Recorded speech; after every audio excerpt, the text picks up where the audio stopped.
Okay, hello everyone.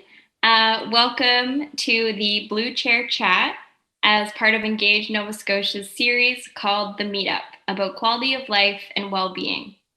The Meetup is a way to surface stories alongside the results from the Nova Scotia Quality of Life Survey.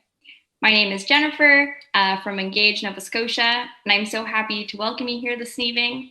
I'm also joined by Andrea, who will be doing the ASL interpretation. I'm talking to you all from Chibuktuk, known as Great Harbor in Mi'kmaq, and what is currently known as Halifax, where I'm grateful to have grown up and now work and continue to grow my life. Our guests and all of you are joining us from across the province, which is part of Mi'kma'ki, the traditional and current lands of the Mi'kmaq that extends beyond Nova Scotia. Here in Mi'kma'ki, the peace and friendship treaties are foundational to our relationships with each other and the land. We are all treaty people, and we all have the opportunity and responsibility to learn about treaty. With deep gratitude, I'd also like to recognize the legacy of people of African descent here in Nova Scotia, where there are over 50 historic African Nova Scotian communities across the province. Black Lives Matter, Black History Matters, and continuing to learn about our shared history is important as we work for a vibrant, inclusive, and resilient province together. The focus of the Nova Scotia Quality of Life Initiative is to prompt fresh perspectives and new action by all of us that better balances our social, environmental, and cultural and economic priorities. So why blue chairs? The blue chair chats we're surrounded around the office chairs that we have, and I was hoping to be in one of those blue chairs today, but unfortunately I'm in my gray chair. But the blue chairs in our office have been home to thoughtful, challenging, and creative conversations between anyone who sat there. So for tonight, I invite you all to consider that your chairs are blue. After this chat, we welcome you to join Wayside, who we've partnered with to host the meetup, which I will explain in a little bit more detail after this conversation. If you do have questions about the Blue Chair Chats or the Nova Scotia Quality of Life Initiative, we do answer everything on Wayside throughout the meetup, but you can also email us at any time by sending an email to info@engagenovascotia.ca. So with that, I am now pleased to turn it over to Jamie Ferguson, our host for this evening's conversation. Thank you. Thanks, Jennifer.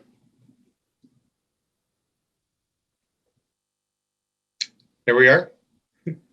Thanks very much, Jennifer. Appreciate that. My name is Jamie Ferguson. I work with Sport Nova Scotia, and I have had a little bit of history working with the Engage as we've gone through this very enlightening process. We have some guests here who are going to be with us. It's going to be a conversational discussion on some very interesting topics that I think have a lot of value for us in this province and a lot of value actually for everyone, wherever they are. But really, we are talking about quality of life. From my perspective, I see quality of life as something that it's an influence in how I feel about myself, about the people that I spend my time with, the things that I do, and do I have the ability to take part in things? Do I have access to things that can actually make me feel a sense of well-being and a sense of happiness? So it could be any of those things. It could be my work. It could be leisure, recreational activities. It could be the way I choose to spend my time. But do I have the ability to actually take part in and access those things that I do, and so that I can feel good about myself and good about the people that I interact with and good about where I live, others, regardless of whether or not I have a strong connection to them or not. So that's kind of where I sit on quality of life. So at this stage, I'm going to throw it open to the rest of our group today to introduce themselves and, give a little bit of their thoughts on quality of life, what it means to them. And then we'll move on to a bit more of a specific topic after we do that. So who would like to go first, or do you want me to pick? I'll go first. My name's Indio Lefchak. I just finished my first year at NSCC, and to me, what quality of life is the well-being of my friends and family and myself, how they're doing and how I'm doing, their mental health and mine, as well as trying my best to take care of the community as best I can and participate in community events to reason in current circumstances. Yeah, that's my personal quality of life philosophy. Thanks, India. I can go. Sure. Hi, everyone. So my name's Amy Gaspareto, and let's see, I live in Bedford, Nova Scotia, and I'm a mother of two little girls, and I've worked in the social sector most of my career, and I currently work at the Mi'kmaq Native Friendship Center. And when I was thinking about quality of life, there were three sort of things that really came to my mind. And one was this idea of time. So, as a mother of two little ones, working full time, it seems crazy to me that I would have time. But the idea that, I have my husband to rely on, my family and friends, and just enough resources to create the time that I need to go for hikes, to do the things that I love, and to be involved in things like practicing and teaching yoga. Secondly, I thought about purpose. So this idea about finding ways to do things in life that really bring a sense of purpose and meaning. And for me, this comes through my work, but I feel like that could be through personal endeavors as well. But just the idea that we have opportunities to contribute and to feel like we are valuable and can create valuable with ourselves and our family members. And then lastly, it's connections. So just knowing that I have people to call upon, work connections to lean on, and social networks help me to feel like I, have this sense of resiliency. And so all of those things really impact my own personal quality of life. Thanks, Amy. Hi, everyone. I'm Gabrielle or Gabe Donnelly. My pronouns are she and her. And I just want to begin by thanking Engage and all of the folks who've been part of these conversations. It's been fun to follow along in this series and listen to the great conversations that have been happening each week. I'm a first generation immigrant settler in Canada, Irish-British descent. I live in Chibuktuk in Halifax, but I was raised in Blackfoot Confederacy, which is Territory 6, which is current day Calgary or Mohkinstsis. And I'm living with a chronic illness, so that informs my sense of what is quality of life in a big way.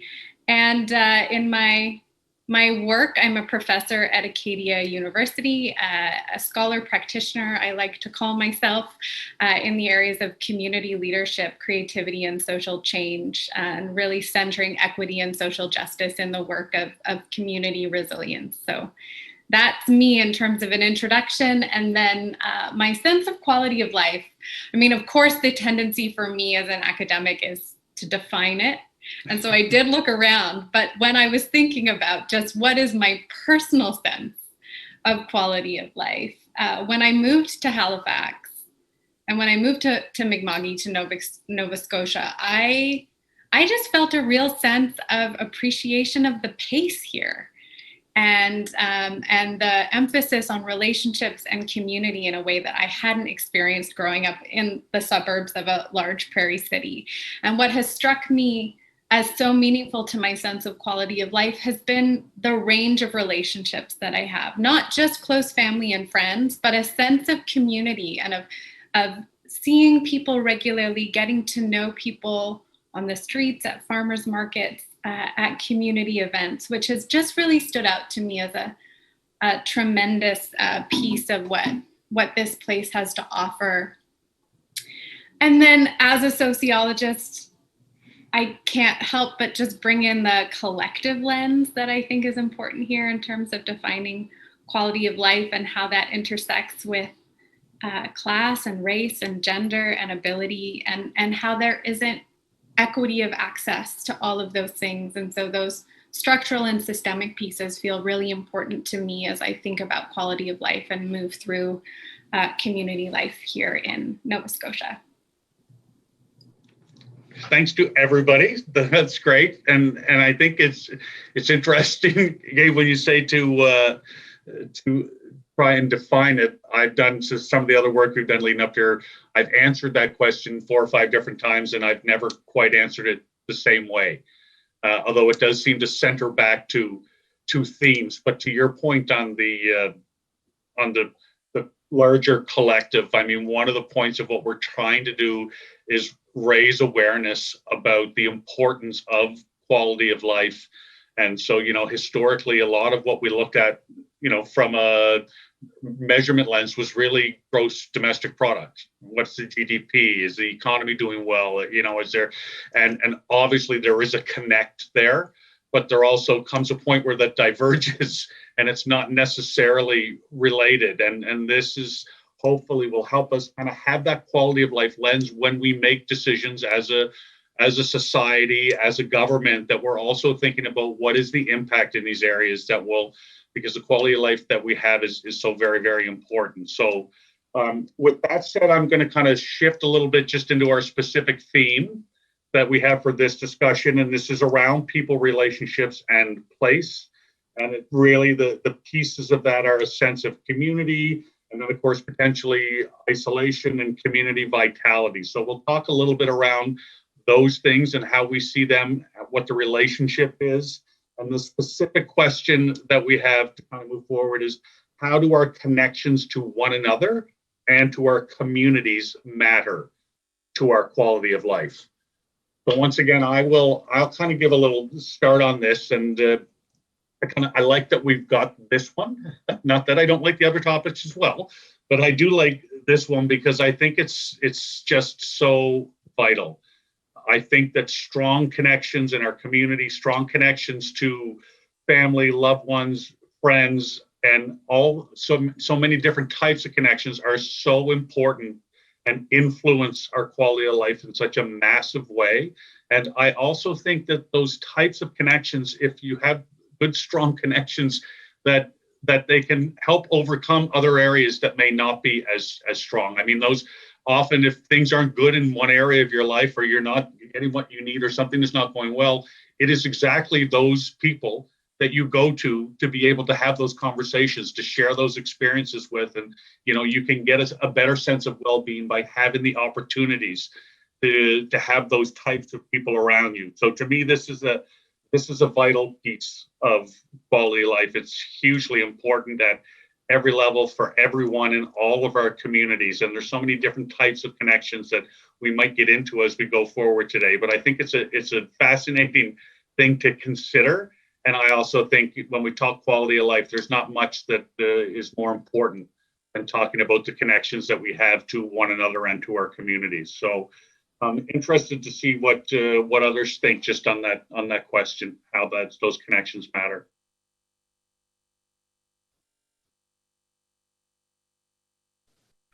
I can go first again. That's totally fine. Personally, for me, the connections of people in the community has really been a big thing for me personally. But to better explain it for me, I have to go back before COVID, if anyone can imagine that time period. I was grade 12 in high school, and I would see my friends every single day. It would be a routine, go into school, see my friends, go through the day, go home. But then when COVID hit, that was completely thrown out the window. I didn't see any of them for the longest time, right? So it had that, like, the whole people part of my life, of my friends, was just completely taken away. And me and my friends, we all had to substitute something for that. So we did like video calls and stuff like we're doing right now. And that really made me realize how important the face-to-face communication is to quality of life, and as well as how I feel in the community and everything else.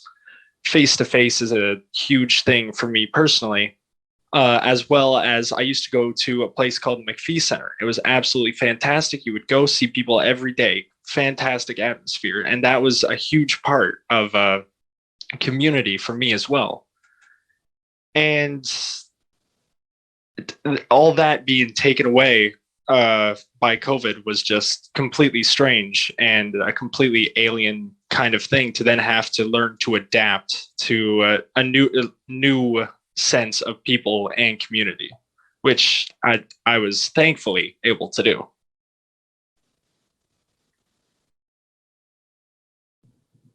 Thanks, Indio. Does anybody else have any thoughts on the question?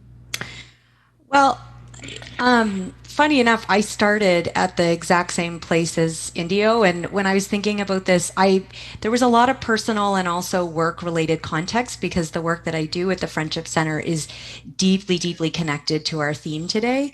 But just, following on Indio's comment, it's like I've just been thinking, technology is and continues to be so important and has proven to be so vital in this time, and yet it just can't fill the void of human interaction and being physically together in space.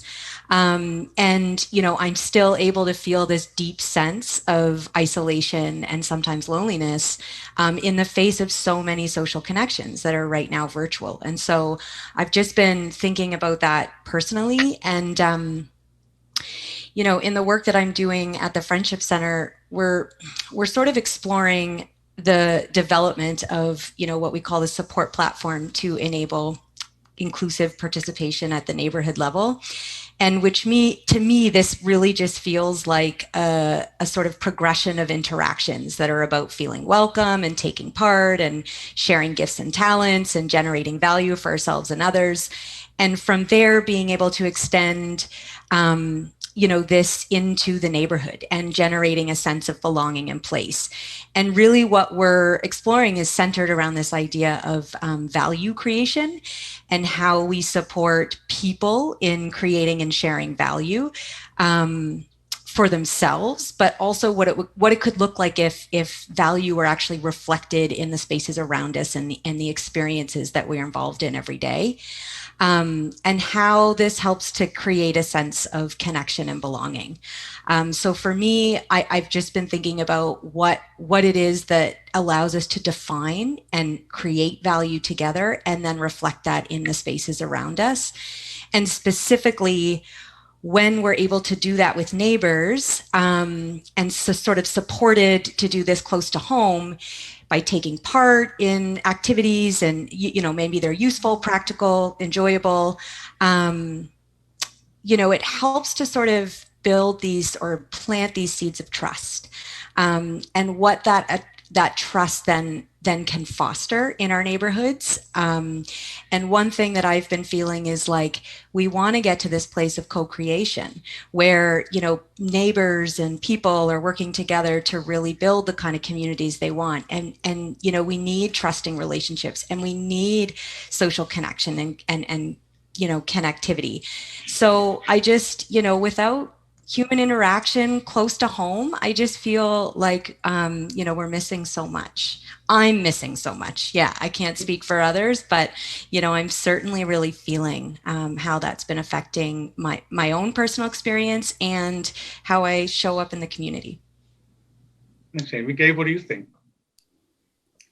Yeah, well, I of course can relate to that, to the themes that have already been shared. And I was thinking today as I was going on my walk and seeing so many people solo walking, avoiding one another, and particularly today as these case numbers continue to rise, and just sort of seeing how many of us are alone together, even in physical spaces. But also my experience as a professor this year has been both. It has been, and teaching online and working with communities online has been both that's a sense of isolation or of disconnect, and that even virtual spaces don't meet that need. And then I've also seen themes of increased accessibility for people who would be unable to, say, leave their homes because of chronic conditions, be able to access the world in a different way, or conferences that would have taken place in San Francisco or New York, quite inaccessible places financially for many people to pay to go to a conference to learn. Now we're online, and the costs are lower, and there's more accessibility so there's something that I'm seeing both about what we're losing and feeling that sense of loss, but also seeing that we have such global challenges that impact our local communities. And we have these incredible platforms to start to be able to do work to connect across time and space, really, and geography. And I hold both of those simultaneously. I'm kind of both marveling and sort of wondering how we can restore relationships.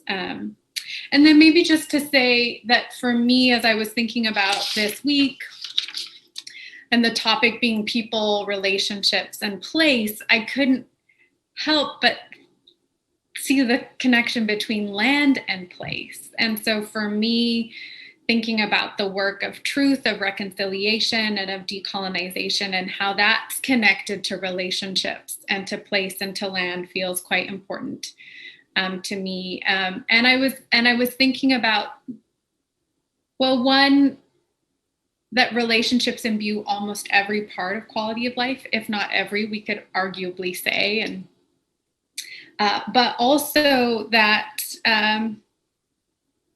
that land is fundamentally a part of this work, or part of the work of building community and being in relationship with each other in our relationship to land and place and community. And so I was struck last week as I was listening to the recording, Wyatt White said in last week's Blue Chair chat, our culture isn't just tartans and bagpipes, right? And so I was then just thinking more broadly about this relationship between land and place, and decolonization, and Shalan Jodri, who's a Mi'kmaq artist and playwright and scientist, has a background in biology, often says that smudging is perhaps the most ultimately Canadian cultural custom, right? So there's something to me about how all of these things play together as an important part of this work. And so those were just some of the things that came up for me as I was contemplating this week.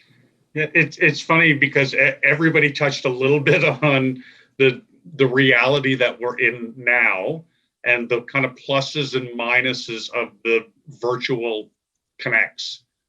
So I know that I have friends who don't live within the province that over the last year or so, we now connect virtually on a much more regular basis than we ever did before. And we have some calls, and really, prior to that, we might see each other once or twice a year if we were all going to a place or doing something. And the rest of the time, we weren't that much in touch. And so in some ways, for that group of friends, I'm way more connected now than I was a year ago because of those opportunities. But then at the same time, to Indio's comments, I have friends here that I would see all the time that we're not able to see each other as much as we might do on a usual basis. And that's like the virtual stuff doesn't really seem to be sufficient. It's like it's not the same. It's not as good as when we were actually all physically together. I'm interested, Amy, you mentioned something about in your work,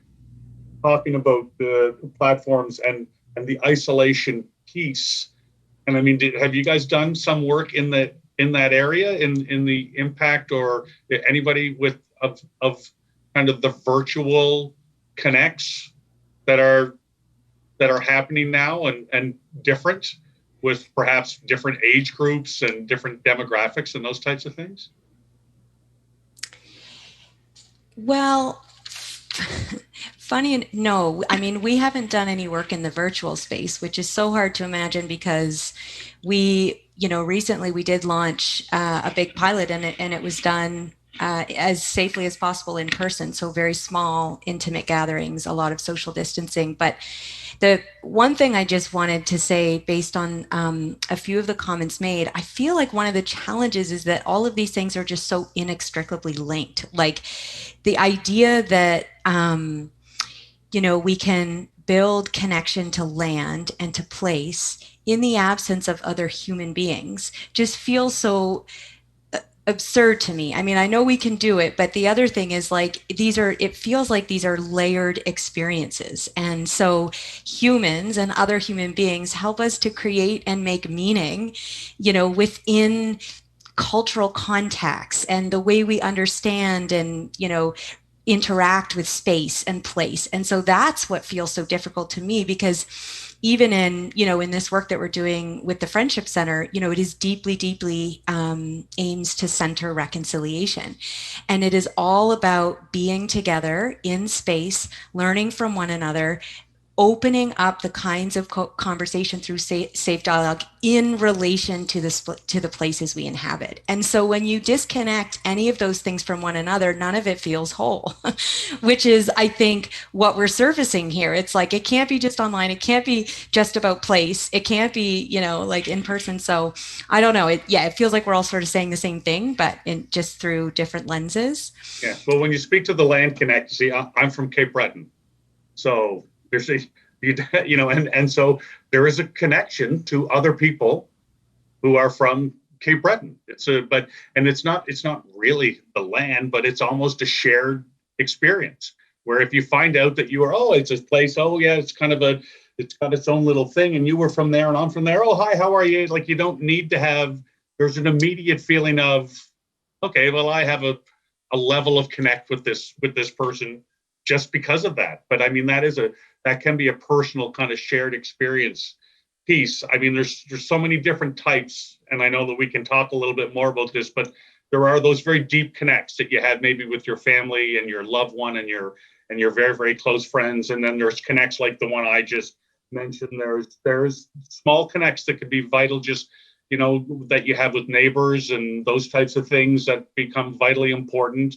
And even just, what people a lot remark about in where we live here in Nova Scotia, that people will nod or say hi when you pass them on the street if you don't know who they are. And people like that. They tend, for the most part, to find that a positive thing. And I've found that I think all of those things are necessary. Like, I was thinking about, is it okay if I just have a lot of really close with my family, my friends, it's the other stuff. But then I'm thinking, well, I don't want to be like out in my neighborhood and have no one talking to me and not know who anybody is. That's no good. Like, all of them kind of play a role in different ways, I've found.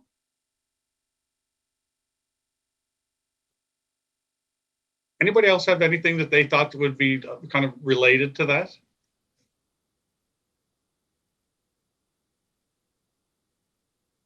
No? India, what about for you and your experience in where it is that you're living neighborhood wise? You spoke a little bit about neighborhood earlier on. Yeah. In my neighborhood, I live out on the Eastern Shore way. There's not really a lot to do around here, but we do as much as we can. Just by like you had said, waving and saying hi to people and them waving and saying hi back. Yesterday, when it was such a beautiful day out, I was out the majority of the day doing yard work out in front of the driveway. And when all the people would pass by, I would wave and they would wave back. And whenever I did that, people would seem quite pleased, quite happy to know that neighbors are friendly, even still, considering the circumstances. And among that, also, even during all this, supporting a small local business, we have a small corner store at the end of the road. And I frequent there quite often just to get ingredients for cooking or something. And I feel like even through all this, it's still important to support the local businesses around you, because that's still part of the community, right? Everyone knows that business. So, yeah. Thanks, Indio. And Gabe, you would also, I know through your experience at the university, I mean, I think one of the most terrifying things for some people when they go away to university is not having those connections. Like, they basically don't exist when you first show up there, unless you're lucky enough to have some people that when you arrive. I mean, it can certainly make a massive difference to someone's experience when they go through that education, what those types of community is? I mean, do you see is there like a microcosm that exists that you see in that sense of community that you spoke about? Well, I can say that it has been a very challenging year, particularly for first-year students coming to a university context where there's so much about the culture of university. And India, I'm sure you can talk to this, having just completed your first year at NSCC. And I teach first-year students, and this year I did teach them online, although they did have in Acadia had blended formats this year, so they had hybrid in some cases. Courses would happen partly in person and online. And it's been interesting because how those connections have been forged has to be quite creative, because students living in different dorms couldn't mix between floors, even in classroom settings, physical distancing had to happen. And so it has completely changed how relationships have formed. And yet I've seen first-year students come out of this year having developed deep friendships that have both been forged online and then translated into in-person. And so it's been quite incredible to see the creativity that has gone into that. And I have just been really impressed by the resilience and adaptability of people to figure it out. Really, I just feel like people are figuring it out. Yeah, it's almost like they will find the connections are so important that they will use whatever tools they need to, or whatever mechanisms that they need to in order to make those things happen. I mean, India, what was your kind of early, like the differences for school between this year and last year for you? The big difference is this year compared to last year is that everything is completely online. And to piggyback off of a lot of the stuff that Gabe had just said, my class, I just finished first year business administration at NSCC. I've learned a lot. It's been fantastic. But with the students, we had to find a way to communicate because all our classes have been online every single day, doing schoolwork from home.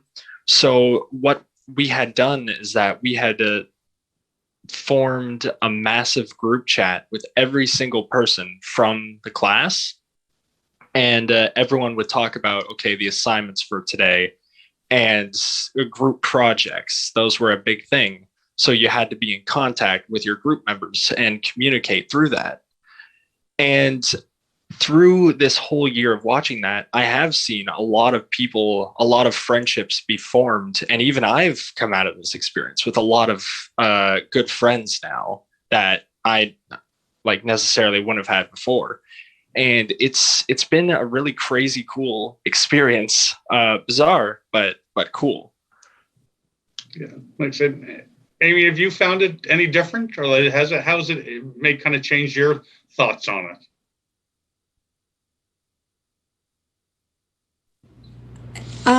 You mean like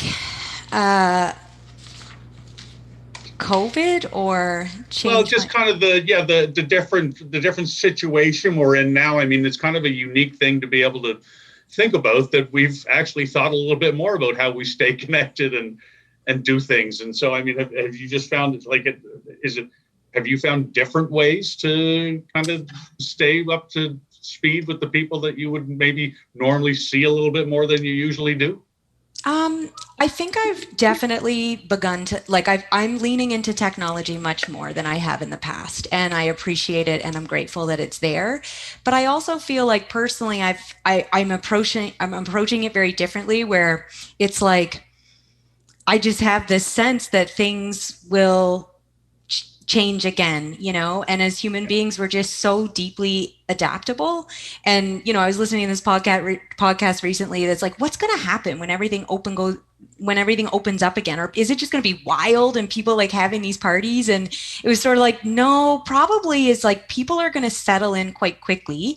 But maybe with a deeper sense of gratitude and appreciation for, what we now place a whole lot of value on, which is human connection. And I even think there's a word for it. I can't remember if I read it, the soft ties, all these little tiny relationships we're talking about in our communities. But then, similar to something Gabe had said earlier, an interesting thing was like, we need to pay attention to the people who are actually much more comfortable right now at home, where, you know, they may feel a lot of social anxiety in the normal situation, and, you know, things opening up again actually unearths different challenges and issues for people who are taking a deep sigh of relief right now that there isn't so much societal pressure to be social, and, you know, that kind of thing. So there's so many ways to look at this. But personally, I've almost just, you know, I'm really deeply, I just have turned a bit inward, a lot more reflection practice. I'm studying, I'm doing personal learning, I'm doing lots of that kind of stuff, and like diving into work and knowing that I'm going to get back to the way things were with my, you know, face to face, you know, soon enough. And it doesn't feel it. Yeah, it feels okay. Well, just to add to that, I think it is what I miss the most is the weak ties, or the soft ties, the in between, the people who are part of the mix, you know. And I remember maybe a month ago, I was in a store. I think it was in a store, and I had quite a chatty cashier, and it was great. We chatted for a bit, and I left, and I thought, that felt odd, that felt different, that felt strange. I don't know how to do that anymore. I don't know how to just have casual conversations with people I may see again or may not see again, or people I see casually in some role regularly. And that's what I miss in a way, you know, in terms of, and that's, I think, what turns relationships from these kind of much more isolated units of an immediate nuclear family or close friends into community, right? Is this range of the types of relationships that we have that don't just fall into that really tight, close bubble. And that is something that isn't happening in the same way in this context. Yeah, and I think that, I mean, you had mentioned, I know, Gabe, that when you came here, you were struck and enjoyed the kind of the pace of the lifestyle. I mean, there can be differences between larger communities and smaller communities as well.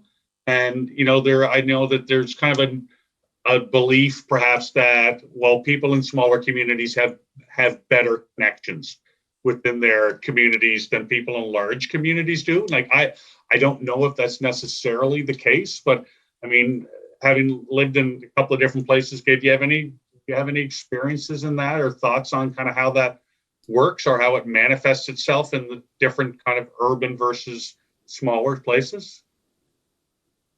Well, I have to say, I mean, just interestingly, I have lived in Wolfville for a period of time, and that's not particularly reflective of rural Nova Scotia by any means. It's a particularly unique place, and you know, but working at the university, it's still fast paced. People can still choose the pace within it. But I will say, anecdotally, my experience from moving from Calgary to Nova Scotia and to Halifax was markedly different in terms of what people center in their lives as an organizing principle of people here.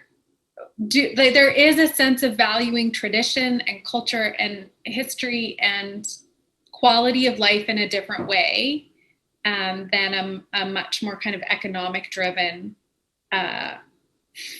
thread that exists in Calgary. And I know I'm, you know, in many ways sort of painting that with broad brushstrokes, but it was for me what really attracted me to being here in Nova Scotia. And then I think the other thing I just wanted to mention, and I can't help but bring in the researcher in me, but Amy, you were speaking to how relationships are embedded through everything. And I looked up Maslow's hierarchy of needs again, thinking about like what relationships are actually embedded in all of those, whether it's our physical needs, food, shelter, medical services. It's all embedded in relationship. A sense of safety, that's one of the others, you know, and importantly, how do different people experience levels of safety based on, you know, I'm thinking about racial profiling, in stores, or experience Black Nova Scotians experiences, African Nova Scotian experiences with the police, and how do we experience safety? But relationships and people are embedded in that completely, or love, belonging, and then self-actualization, right? Which Abraham Maslow put at the top. And I just, as a caveat, have to say, more recently, there's a scholar of the Gitxsan First Nation, Kathy Blackstock, who has re-narrated parts of this this hierarchy of needs, and has actually shown that Abraham Maslow spent 3 months on a Blackfoot reserve south of Calgary in 1938, and then published his hierarchy of needs, and it's actually quite reflective of Blackfoot worldview and thinking. And it's not a triangle, it's a teepee. So I think that there's just, borrowed, stole, Abraham Maslow has a little reckoning to do in the 21st century around this. But what struck me was the ways in which relationships are embedded throughout all of this, Yeah. I just think it impacts everything you do, especially, as you said, those soft relationships. There's so much of that. And I just always, it's like, I just think it would be funny. I think if you would walk down the street and you're a neighborhood or somewhere in probably in Nova Scotians, and someone walked by on the other side and you said hi and they didn't say hi, you would think, what's wrong with them? Are they okay? But, if you're somewhere else, you're not doing that. It's just not part of the normal construct. However, I'm sure that, in those larger neighborhoods, and I've spent some time in there, there's also they create little neighborhoods within themselves that they have within those denser populations, where they do have those types of soft pieces and those types of things. And although they may not have it as often, I think that stuff does exist there. I don't know what, Amy, if you had any thoughts on that you wanted to add. Well, yeah, I just have so many thoughts, because, this idea of what we're trying to do at the Friendship Center with what we now call Everyone Every Day is this idea of a support platform that enables inclusive participation while centering reconciliation. But the whole premise is based on the idea that these small ties and these close connectionships and relationships that exist in community, while the way we're talking about it here, are seemingly easy because we're human and we crave connection, whatever. But the reality is they require a lot of support and nurturing within neighborhoods, particularly where neighborhoods and communities are divided. And I think it's safe to say that many of them are. There are many neighborhoods and communities where groups feel welcome and other groups don't. And so what we're trying to do through Everyone Every Day is build, or sort of weave the fabric in existing spaces and infrastructure that allow these connections to happen. And when I say support platform, it's things like functional space, like project teams to help, service ideas and work one-on-one with residents to bring them to life in the neighborhood, and newspapers. There's all these things that help to define it. But the point of it is that it needs to be cultivated. It doesn't just happen on its own. And these relationships, people first need to build trust and understanding, so connection can evolve, so that we can feel comfortable and safe to do things together, and then potentially learn and exchange across cultures, and then potentially, trust one another to deepen neighborhood connection and vitality. So it's a progression. And I guess the main point is, like, sometimes it feels easy, but I'm observing, like, there's lots of instances where it's not, and it requires tons of support and a commitment to building, understanding and trust among one another. Yeah, and I guess and to that point, one of the things we talked in the theme when we introduced it was to also kind of some of the impacts of isolation. And so where you talk about some of those cases where it's not that easy and it needs to be built. Have you seen some of the negative effects that can happen when those connections, or there's issues with trying to build them? Because I imagine that could be it would not be a fun place to be in if you didn't have that feeling of a connect, if you didn't feel like you knew people in your neighborhood, but right back to anything from someone to talk to if something was wrong, back to kind of even, the feeling, as Gabe said, of safety. That's knowing it. that someone could help you if something happened to you in your house, or if you were in the street, like you would have a level of safety. I mean, I imagine it could be pretty debilitating in all areas of your life, really. Absolutely. I mean, I think that's the issue, when that support or those structures aren't in place to build these kinds of connections and relationships. We end up in very divisive spaces or communities and neighborhoods where, it isn't as possible for residents to work together with one another or be in social in spaces together. And I think we see all of these things where it's working, and where there's a lot of work to do to help cultivate these kinds of relationships. So, and at the individual level, personally, when I don't feel connected to people where I'm living, I feel isolated. Absolutely. It's like that's a personal feeling that I have. Yeah. Did Gabe, you or India have any thoughts on that? Or India, we haven't, had heard from you in a bit. I mean, any that or anything else that's kind of been triggered by anything that we've talked about so far? Not really. I've been trying to think how can I expand or relate, but I can't really rack my brain to figure anything out. I apologize. Fine. Gabe, anything on your end?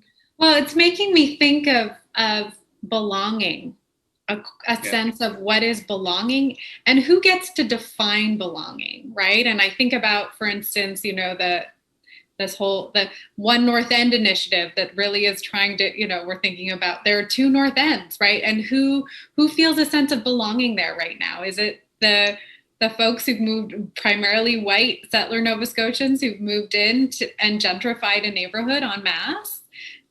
They're defining that there's a momentum in place that is defining who belongs here, who can afford to be here, and how that's continuing to displace African Nova Scotian people in communities in a historic neighborhood. And so that's just one example, and I think that there are many, but how and who we define what is belonging and what are the cultural reference points around that. And I think that that's very much connected into a sense of relationships, and then how we both reconcile our pasts, reconcile the violent histories, the traumatic histories, the problematic histories, in deep ways, and then begin to, and I think Carmel Farakbash talked about this last week. They were mentioning the importance of envisioning creative futures together,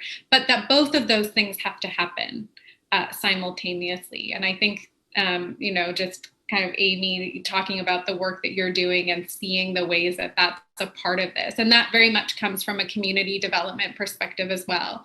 We can't move forward unless we reconcile what is happening currently and what has happened in the past, and move into collective co-creation in the future that values everybody's definition of what is belonging, and what is this place, and what is this community, and who is it for.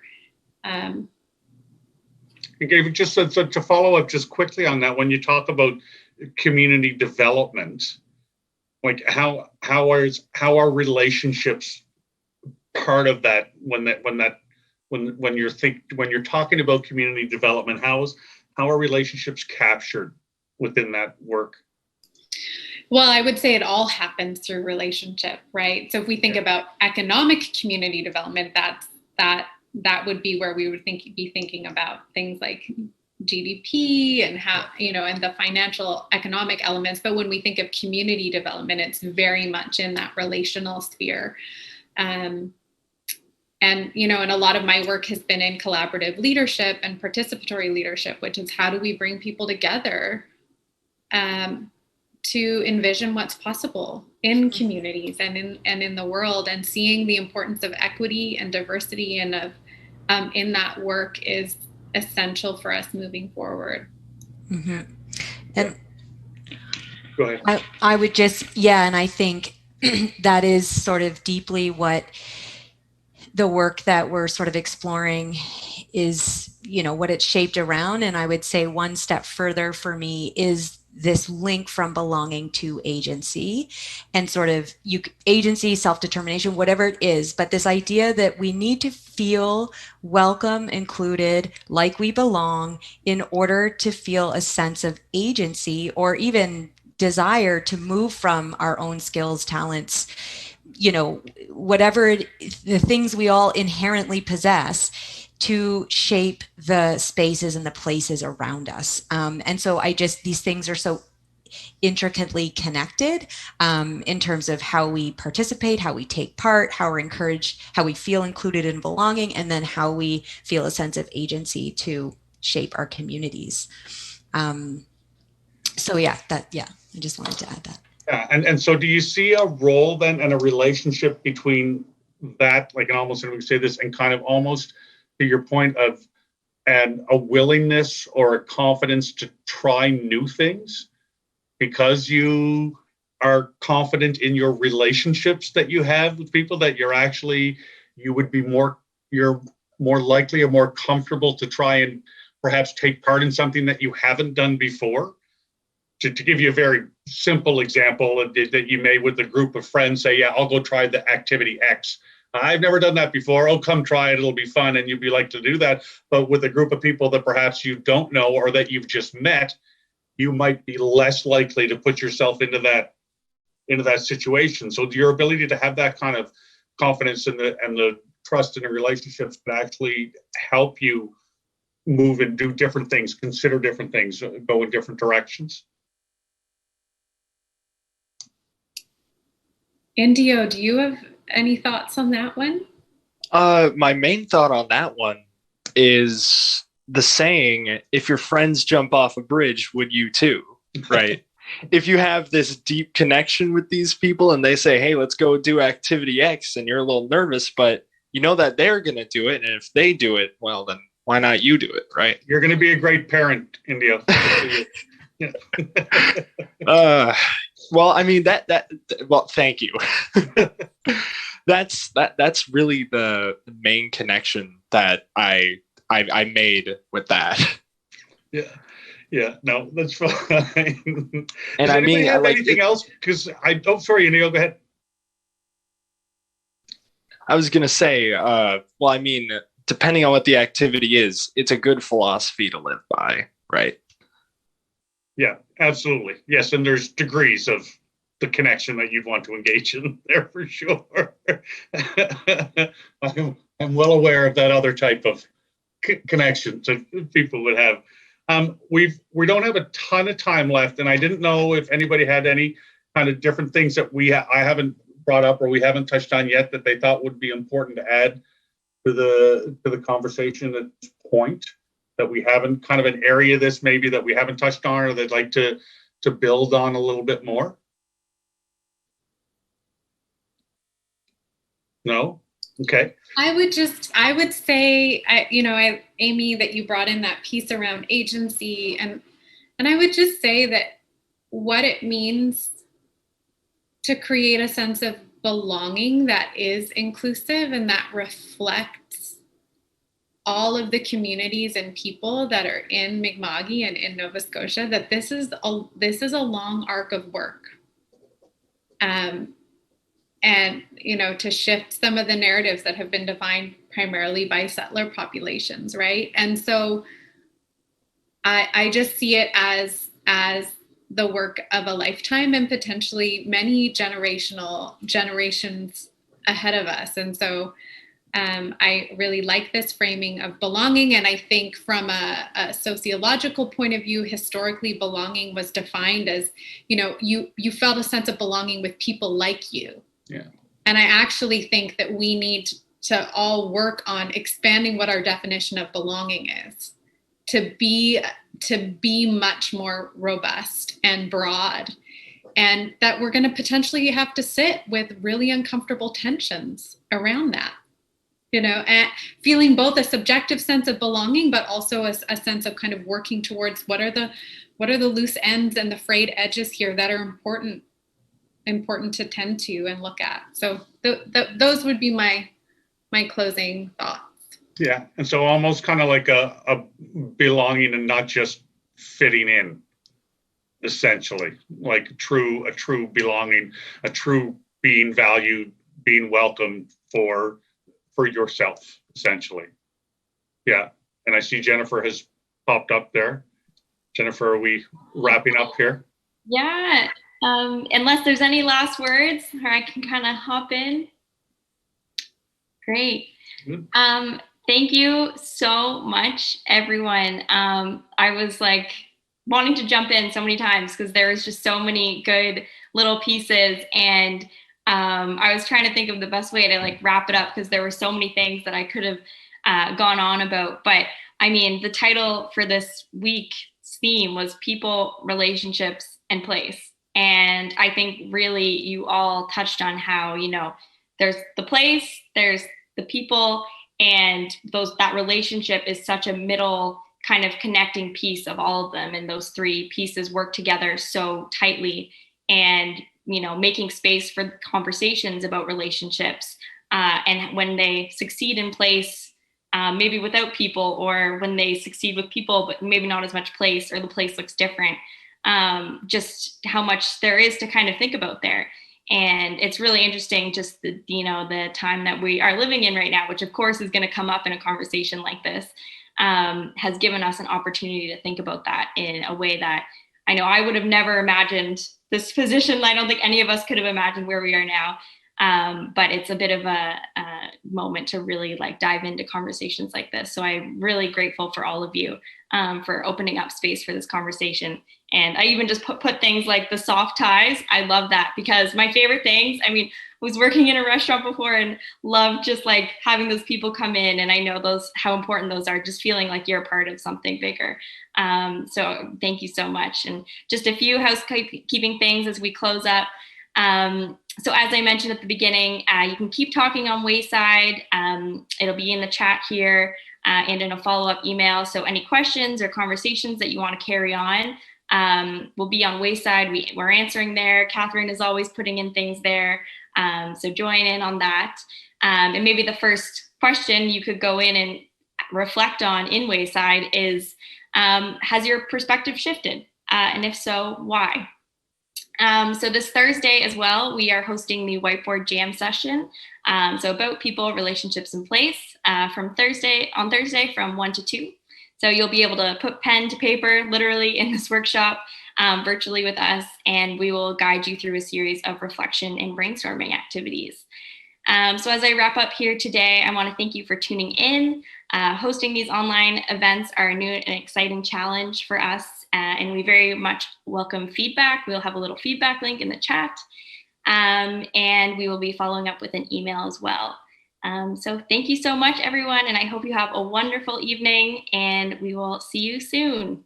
Thank you to our guests.